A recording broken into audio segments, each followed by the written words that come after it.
বিজ্ঞাপন চুক্তির প্রলোভন দেখিয়ে হাসপাতালে ডেকে নিয়ে শারীরিক নির্যাতনের অভিযোগ তুলেছেন মডেল ও অভিনেত্রী স্নিগ্ধা চৌধুরী।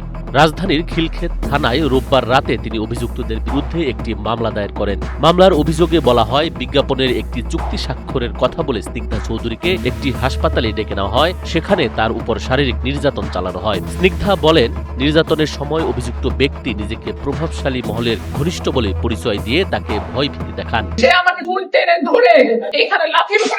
এছাড়া সংশ্লিষ্ট প্রতিষ্ঠানটি দেশের একটি প্রভাবশালী শিল্প গোষ্ঠীর হওয়ায় ঘটনার পরপরই তিনি আইনি পদক্ষেপ নিতে সাহস পাননি। বিষয়টি তার ব্যক্তি জীবনে নেতিবাচক প্রভাব ফেলতে পারে এমন আশঙ্কায় প্রথমে নীরব ছিলেন বলে জানান তিনি।